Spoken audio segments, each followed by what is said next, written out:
Bonjour, bonjour pour cette deuxième conférence avec là encore un petit peu de changement, mais du changement qui va dans le bon sens. Vous allez voir, vous avez une chance inouïe parce que il y avait ça dépend ce que vous avez dans les mains, sur les papiers, ou si vous êtes avec l'application ou le site internet, mais on n'a pas le speaker de prévu, on a bien mieux. On a bien mieux. Et le titre de la conférence aussi a changé parce que nous avons le plaisir et l'honneur d'avoir Jean-Marc Tassetto avec nous ce matin, juste sorti de Davos, qui va justement vous partager une conférence qu'il a faite il y a quelques jours à Davos. Il ne va pas vous la faire en anglais, il va vous la faire en français. Mais je vous redis qui est Jean-Marc Tassetto pour ceux qui ne le connaissent pas encore. Jean-Marc Tassetto a été le président de Google France. Et ça a été un des cofondateurs de Corp Academy. Corp Academy qui aujourd'hui a été maintenant incorporé dans un groupe qui est un des plus gros groupes de formation et de fournisseurs de contenu qui est juste en face, qui est GoOne. GoOne, cette entité incroyable, et Jean-Marc Tassetto fait partie du board de GoOne. Et je vais lui laisser la parole. Vous allez avoir une nouvelle fois 10 minutes pour poser des questions et vraiment apprécier parce que je pense qu'on a une grande chance de pouvoir l'avoir ce matin. Bon, bonjour. Moi, en tout cas, j'ai une grosse pression sur les épaules. Hein, donc, voilà. Merci. Je suis absolument ravi. Merci de ton lancement très aimable et ravi de repartager avec vous un sujet.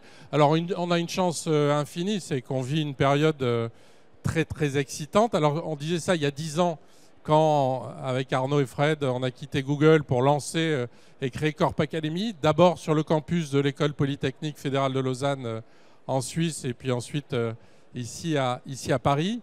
Et ben, on redit la même chose aujourd'hui parce que j'ai l'impression qu'il faut tout réinventer, se reposer l'ensemble des questions. Donc je suis ravi de partager avec vous plus de questions que de certitudes, évidemment, puisqu'il s'agit de réinventer ensemble une expérience engageante au service de ce fameux apprentissage tout au long de la vie dont tout le monde parle, mais qui dans les faits n'existe pas encore. Alors, avant de passer les slides, mon avatar a quelque chose à vous dire sur le quantum computing en coréen. Bon courage à vous. Donc la vidéo va se lancer. Il y a toujours un petit effet démo sur les vidéos. 중간 규모의 양자 네스크 시스템들은 오류 수정된 양자 회로의 발전으로 인해 가려지고 있습니다. 위상적 큐비트 구현과 마지라나 페르미온의 경호성을 이용한 양자 오류 수정의 향상을 주요한 발전으로 볼 수 있습니다. Vous avez vu hein, ce type d'avatar. Alors ceci n'est pas une vidéo de moi, c'est créé à partir de la plateforme HeyGen, mais il y en a bien d'autres. Mon avatar. Le pitch sur le quantum computing, et on est allé chercher sur ChatGPT 4 et on a choisi comme langue aujourd'hui le coréen, donc pardon pour mon accent, mon fort accent du sud de la Corée. Mais voilà, mon idée c'était d'abord de commencer à lancer et de parler d'intelligence artificielle et de generative AI parce que le sujet est là, c'est un buzzword, de dire est-ce que c'est ça l'avenir qu'on a devant nous ou pas, je n'en sais rien.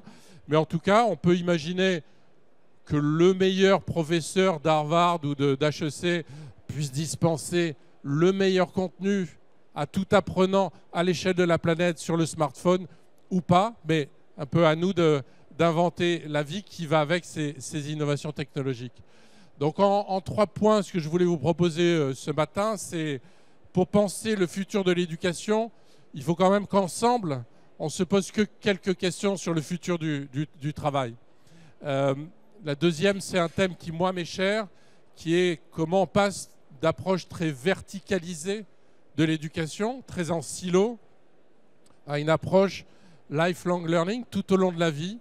C'est beaucoup plus facile à dire qu'à faire. Et quels seront les agents moteurs de cette transformation? Moi, je suis persuadé que les entreprises, presque plus que les universités, ont un rôle clé à jouer dans cette approche d'apprentissage tout au long de la vie. Et enfin, on va rentrer un peu dans des éléments un peu concrets de qu'est-ce qu'on peut faire pour réengager l'apprenant et rendre l'expérience de formation la plus excitante possible.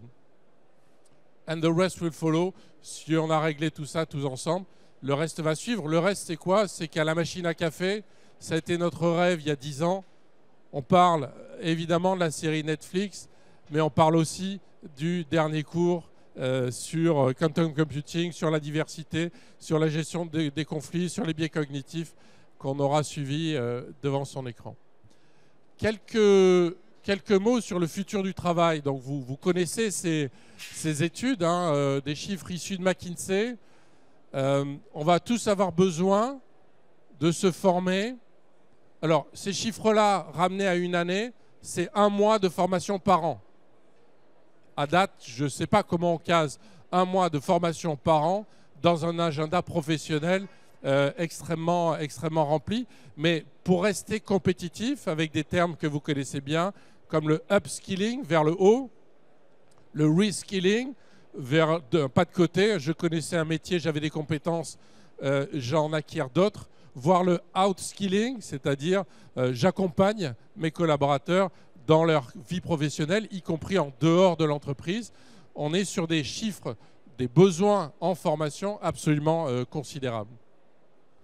Les chiffres issus du World Economic Forum et de leur rapport sur le Future of Jobs, hein, ça c'est le rapport qui a été issu l'année dernière en mai 2023. Vous connaissez ces chiffres qui donnent le tournis, des jobs qui vont être détruits, des jobs qui vont être créés, un solde net,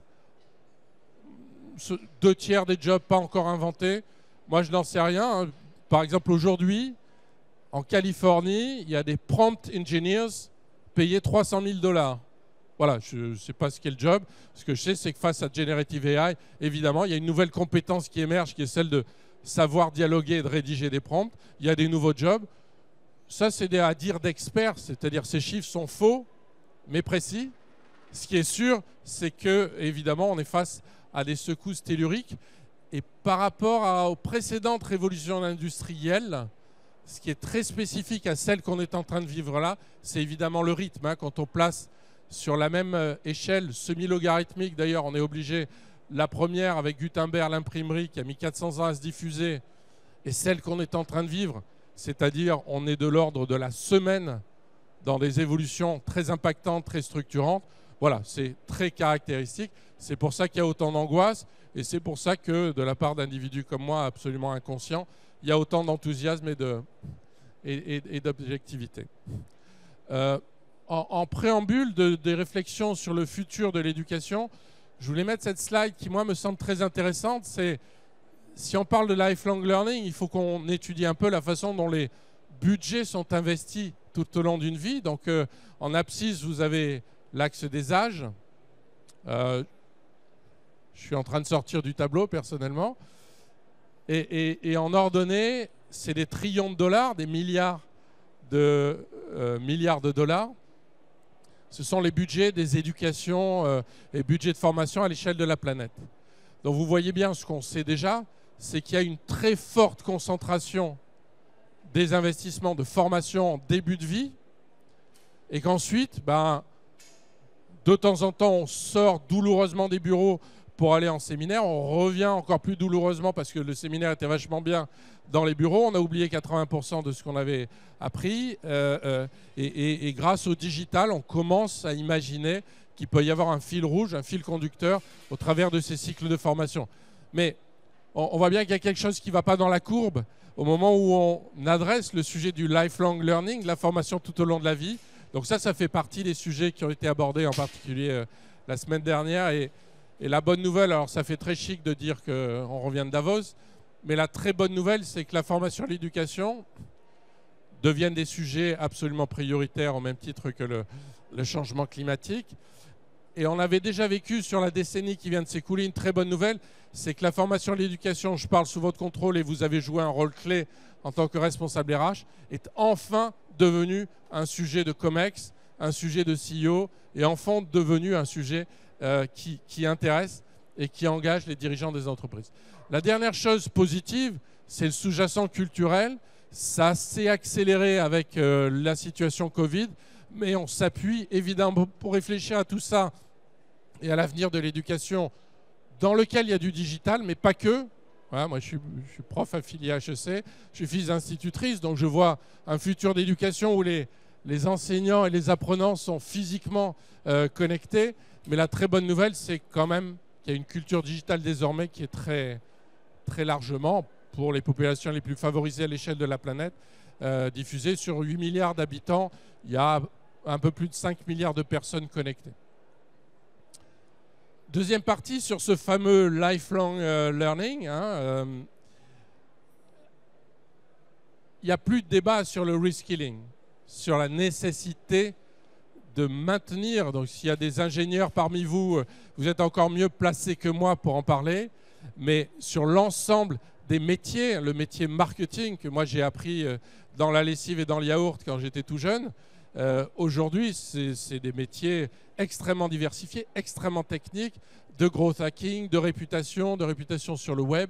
Donc évidemment, face à cette émergence de nouveaux jobs, et même sur les anciens jobs, il y a la nécessité en permanence d'améliorer son champ de compétences.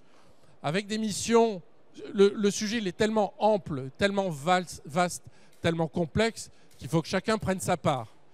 Moi je crois que, c'est pas que je crois, c'est qu'on a plusieurs plusieurs millions d'apprenants, plusieurs milliers d'entreprises et plusieurs centaines en France avec lesquelles on parle.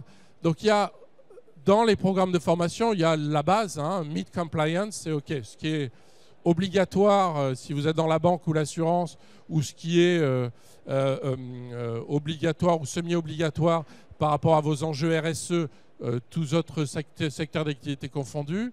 Il y a des enjeux de responsabilité d'amélioration des compétences de mes équipes pour booster la productivité d'ensemble de l'organisation. Donc ça, je vous disais, c'était la bonne nouvelle. C'est le lien que font désormais les dirigeants entre formation et productivité. C'est la fin des stages macramés. Et enfin, un sujet clé, c'est, et on le voit nous auprès de nos grands clients, c'est la difficulté à attirer et à retenir les talents.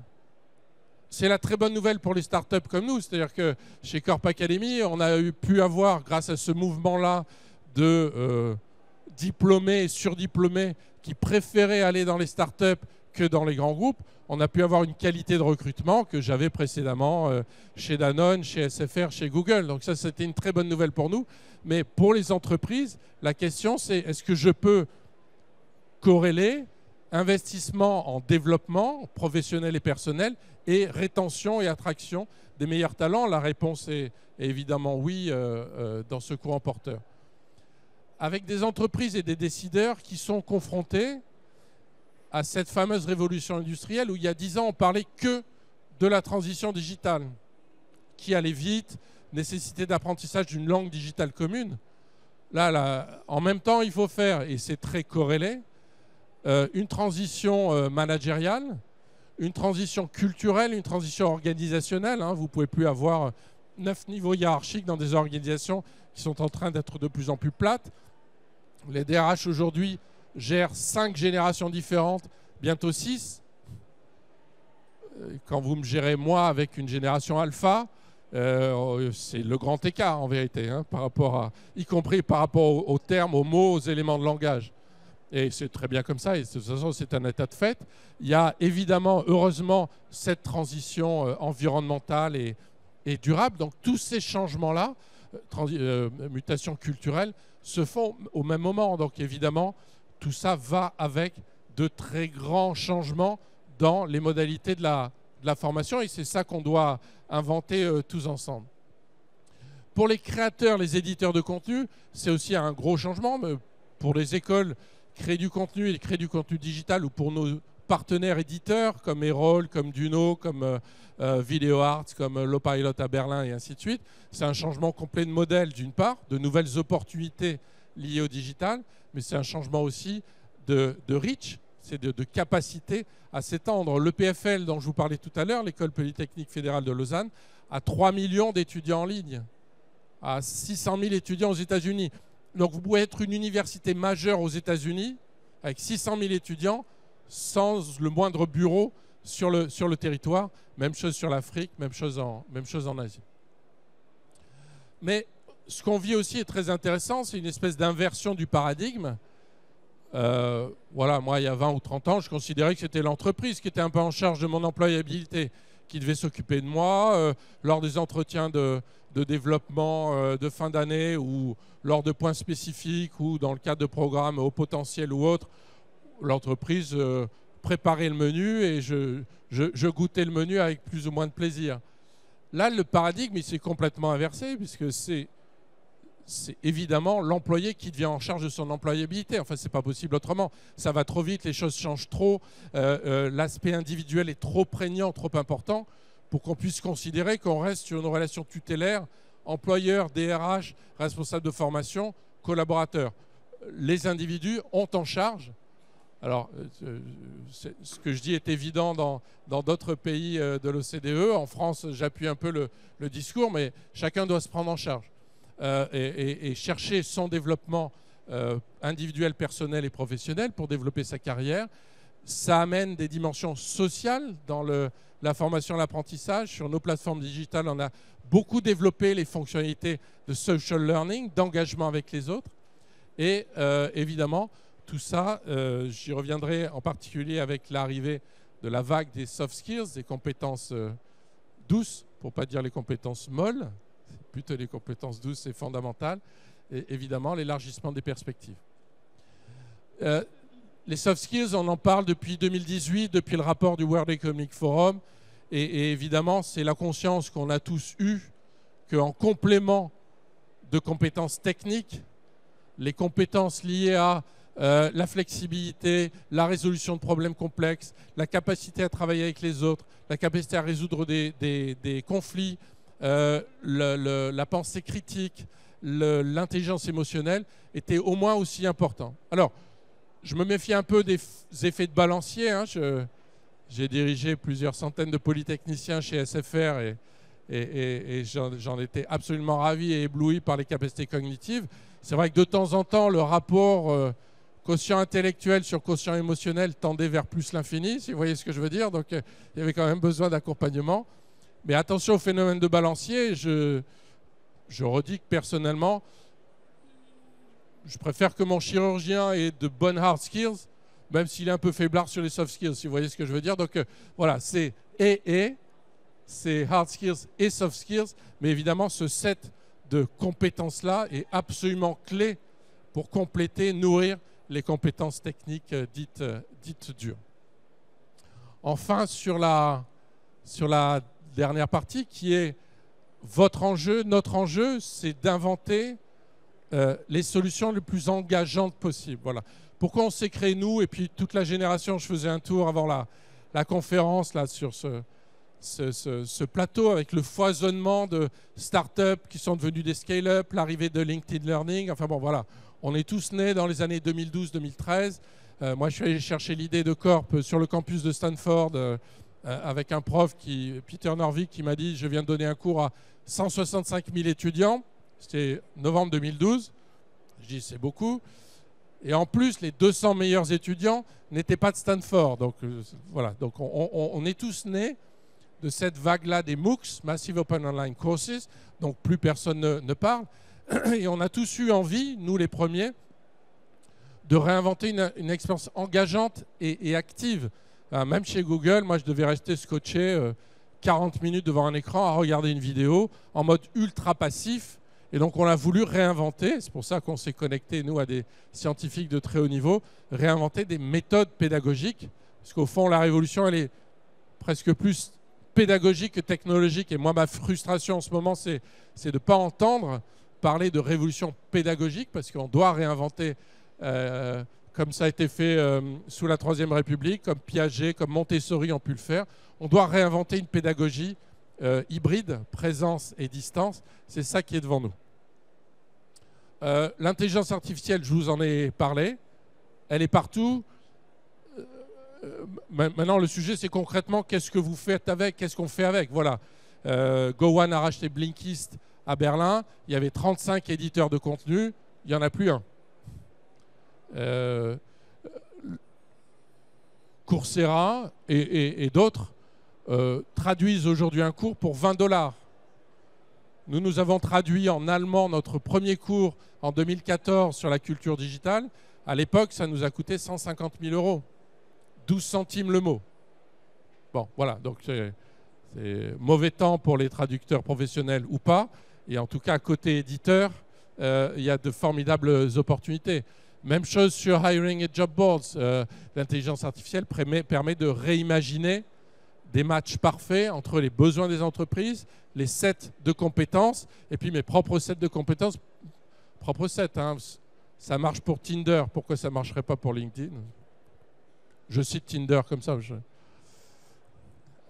Nous, de notre côté, proposer des parcours qualifiés pertinents à partir de 100 000 objets pédagogiques dans des formats extrêmement différents. Il faut un peu d'intelligence au milieu de tout ça, parce que sinon on submerge et les donneurs d'ordre et les apprenants derrière pléthore. Et c'est le risque du web, c'est le risque du digital, c'est le risque de la submersion. Et donc au bout d'un moment, moi j'ai les bras qui tombent parce que c'est trop.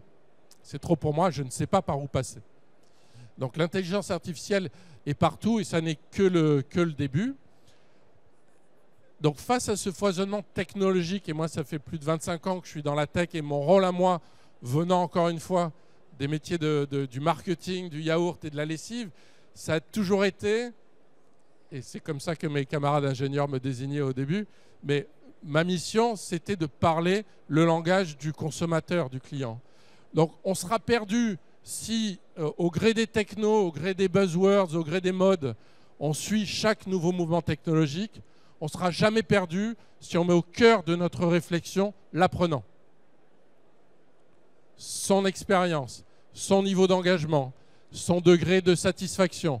Et nous, je recommande, mais il y en a d'autres, un set de 3 grands indicateurs de compétences, de performance. Le nombre sur les plateformes tech, le nombre d'apprenants connectés, actifs, véritablement actifs. Ce sont des indicateurs qu'on est allé chercher dans le champ des réseaux sociaux, hein. Le deuxième, c'est le taux de complétion réel, spontané. Je ne parle pas évidemment des cours obligatoires. Je commence un cours, le format est tellement adapté, tellement excitant, tellement engagement que je vais jusqu'au bout. Et le troisième, introduisons des indicateurs connus dans le secteur des services, comme le NPS, le Net Promoter Score. Hein, vous connaissez cet indicateur, c'est la différence entre, sur une échelle de 0 à 10. On considère que vos ambassadeurs sont ceux qui vous ont noté de 9 à 10. Et vos détracteurs sont ceux qui vous ont noté de 0 à 6. C'est des échelles dures, ça peut être plus souple. Et vous faites la différence entre les deux. Voilà, on est à 65. Facebook, Apple sont plutôt à 80. Les opérateurs télécoms et la banque sont à moins 15. Donc faites l'exercice dans votre secteur, c'est toujours très intéressant. Et donc, j'en ai presque fini. Notre responsabilité, c'est au travers de moteurs de recommandation de cours, au travers de notifications personnalisées, au travers d'interactions push, de battle. Par exemple, on a inventé un mode battle pour que les apprenants se fight sur la plateforme. Alors aujourd'hui, c'est évident. En 2014, quand je pitchais au président de la Société Générale que ses collaborateurs, qui n'avaient pas accès à la vidéo dans les agences, allaient faire des battles sur le smartphone, bon, j'en menais pas large, mais il a bien compris ce qu'on cherchait à faire. On cherchait à aider à créer une communauté apprenante. Voilà, donc chez Forestia, nos clients qu'on aime beaucoup, ça donne plus d'1 million d'heures de formation, ça donne sur des populations très élevées, plus de 130 000 personnes, des taux d'engagement très élevés. Si vous voulez en savoir plus sur nos grands clients, nos grands cas, notre stand est juste là, mais je voulais partager avec vous ce moment très excitant où on doit tous ensemble inventer le monde qui arrive. Merci.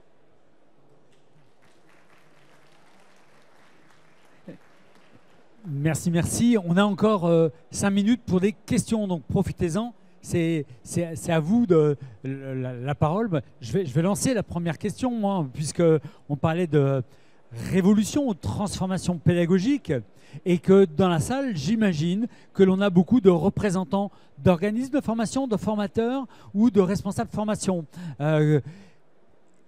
Question vraiment Est-ce que le rôle de ces acteurs terrain par rapport à ce que peut proposer par exemple Gowan n'est pas maintenant non plus de se centrer sur comment est-ce que l'on va apporter du contenu, transmettre du contenu, parce que des acteurs comme Gowan le font très bien, mais comment est-ce que l'on va accompagner et comment est-ce que l'on va se centrer sur l'appropriation du contenu dans le métier. J'ai envie d'avoir votre vision. Ouais, pour moi, c'est le sujet clé. Quand tu parles d'appropriation, je parlerai de transfert. Donc là, c'est la base de la pédagogie, c'est comment on organise le transfert du sachant vers l'apprenant.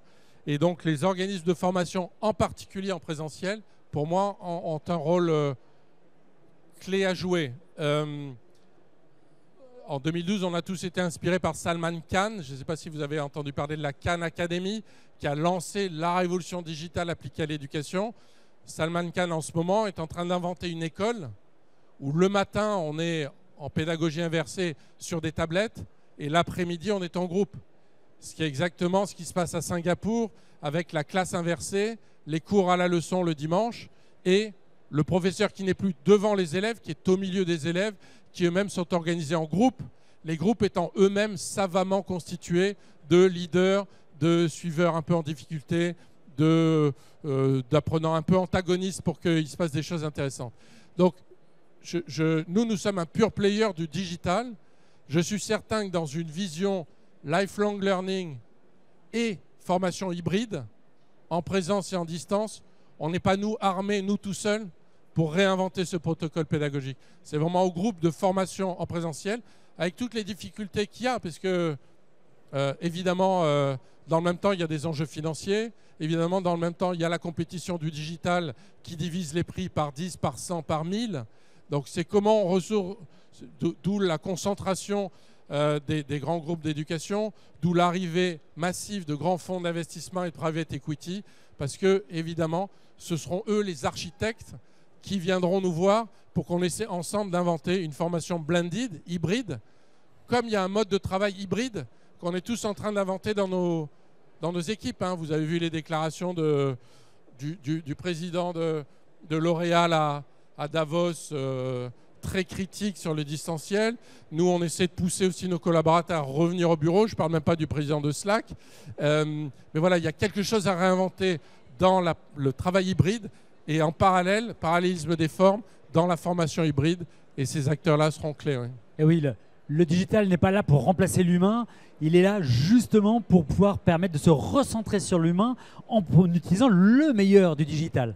Et c'est bien ce challenge-là auquel on est tous confrontés. Je pense que c'est ce qui nous réunit ici.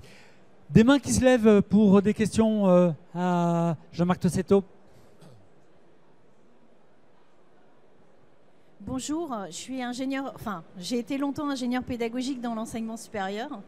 Et quand je vois le décalage entre ce que j'entends là et la réalité du terrain, moi, ce qui m'intéresserait, c'est de savoir si vous rencontrez des responsables à l'université, et si vous travaillez avec eux, et comment faire pour mener cette transformation, parce que je peux vous dire qu'on est à 10 000 années-lumière de ça, en fait. C'est une question douloureuse. Hein. J'ai chez moi le diplôme d'école normale de ma mère, hussard noir de la République, et je vois la situation en France. Je vis en Suisse. Donc voilà, on travaille, nous, avec les entreprises, parce qu'on a l'impression que tous ensemble, on peut faire évoluer les choses. C'est pour ça que je pense qu'un diplôme de vente, quand on a travaillé avec L'Oréal sur un cours de vente, sur les 7 selling steps, les 7 étapes de la vente, à la fin, le Stempel, le diplôme L'Oréal, Renault, Sanofi ou autre, vos diplômes dans l'univers de la formation continue. Ça, c'est ce qu'on essaie d'évangéliser auprès de nos clients.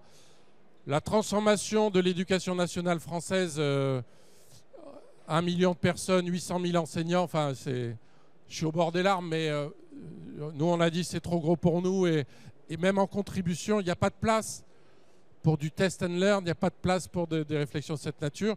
J'espère me tromper. En revanche, la semaine dernière, j'étais sur le panel à Davos avec le président de l'école polytechnique de Zurich. Zurich, c'est 24 prix Nobel et dont Einstein et le président de l'École polytechnique fédérale de Lausanne, qui eux ont entamé depuis 10 ans la transformation de leurs universités. Mais Zurich, c'est 2 milliards de budget, Lausanne, c'est 1 milliard. Enfin, voilà, on est... je suis très inquiet. D'autres questions? Et c'est vrai que si je prends une casquette que je porte aussi en tant que président de EdTech France, et que EdTech France, c'est la formation continue, et beaucoup des entreprises qui sont présentes aussi sur le salon sont des membres de EdTech France, hein, qui regroupe 480 entreprises. C'est la formation professionnelle tout au long de la vie, mais c'est aussi toutes les entreprises qui travaillent dans le monde de l'éducation et de l'enseignement supérieur. Et évidemment, ce n'est pas un hasard si 64% des adhérents de EdTech France sont dans le marché de la formation professionnelle, qui est le seul marché dans lequel on arrive à faire bouger les choses parce qu'on a des moyens, des leviers et des interlocuteurs qui acceptent de se transformer. Dans le monde de l'enseignement supérieur, ça bouge, mais à une autre vitesse. Dans le monde de l'éducation nationale, là, comme on dit, le temps de l'éducation n'est pas le temps du politique. Et le temps du politique, ça va très vite, mais avant qu'il y ait des traductions en termes de transformation réelle, il faut beaucoup de conviction et d'abnégation.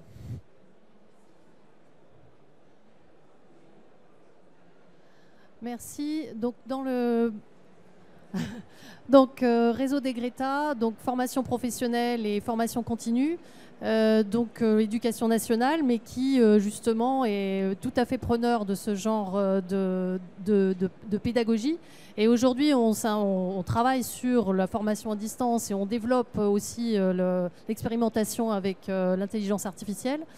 Je pense que là, il y a de la place et là, il y a des choses à faire. Maintenant, il faut aussi qu'on retrouve, parce qu'on a eu la suite du Covid, on a eu des injonctions d'aller vers du 100% distanciel, et on se rend bien compte que ce n'est pas viable, ce n'est pas du tout adapté à nos publics et à la formation professionnelle. Donc l'hybridation nous paraît tout à fait quelque chose de plus adéquat. Donc quelle proposition vous auriez pour cette organisation ou nos formations ? Alors sur l'hybridation, on partage la même conviction, en particulier dans tout le domaine de l'apprentissage, hein, parce qu'on voit, on est en train de découvrir les vertus de l'apprentissage, alors que des pays plus du Mittelstand comme l'Allemagne, l'Autriche, la Suisse et d'autres le pratiquent depuis des décennies. Vous avez employé un mot-clé qui est l'expérimentation. Donc je pense que des acteurs comme nous, mais tous ceux qui sont ici, peuvent participer à ces expérimentations, et nous on peut venir avec la technologie, la plateforme, on peut venir chacun avec nos convictions pédagogiques ou s'imprégner des vôtres, et on peut vous aider à transformer du contenu de bibliothèque en contenu digital dans des modalités de production qui sont tout à fait à coût marginal zéro. Donc voilà, sous votre égide, sous l'égide d'architectes qui ont une bonne vision de qu'est-ce qu'on déporte en digital, qu'est-ce qui a le plus de valeur et qu'on garde en présentiel. Je pense que participer à ces expérimentations-là, on saurait faire et on en a envie. Merci. On s'arrête maintenant. On a débordé parce qu'il y a une pause avant de reprendre à 11h30. Merci encore. Applaudissements pour Jean-Marc Tassetto.